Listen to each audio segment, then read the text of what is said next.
Raising Arizona, written and directed by the Coen brothers, starring Nicolas Cage, Holly Hunter, John Goodman, and Frances McDormand.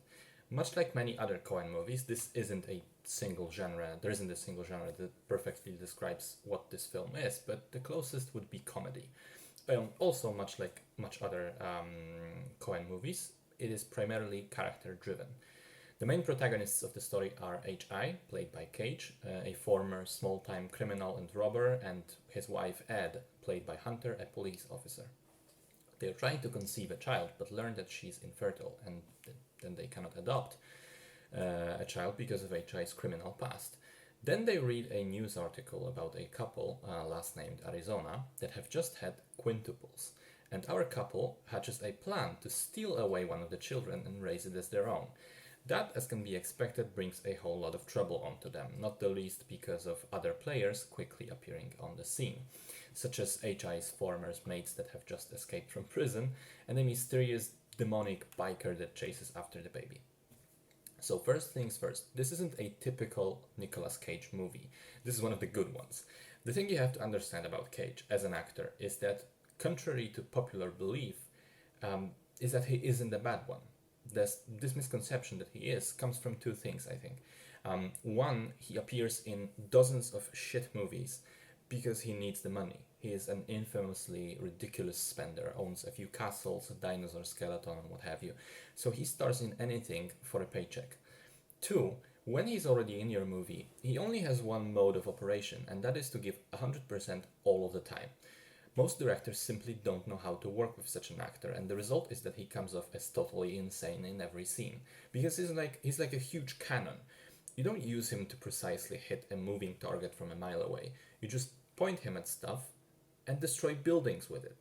That manic energy that he has, it needs to be properly pointed out. The Coen brothers, I think, realized this, and they gave Cage a character with which he can excel. H.I. is pretty crazy. He does have that manic energy. He's restless and also pretty fucking stupid. That's another thing, by the way, that the Coens like about their characters, and Raising Arizona is no exception. I think in the entire film there may be two intelligent people, and the rest are more or less morons. That obviously is one of the main sources of humor in the film, their interactions with one another that lead to bizarre situations.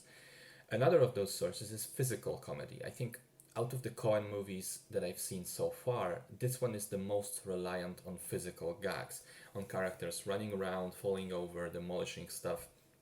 And as silly and childish as that may sound, it works.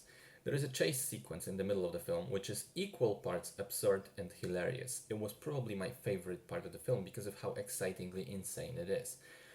And the final thing about the film, which I think helps round it out, is that most of the main characters are pretty damn likable. And even if not likable, they have something endearing about them, some magical quality that makes them enjoyable on screen. I believe one brilliant way to bring out those sympathetic qualities was to have the baby as the central plot device, because all of the people involved in the story get to react to that baby and grow to care for it in their own flawed ways.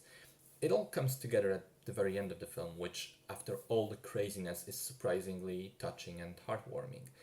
So I think overall, Raising Arizona is a very solid film, worth watching not just for one of the few memorably good Nicolas Cage performances, but also just because it works as a fun, light-hearted comedy.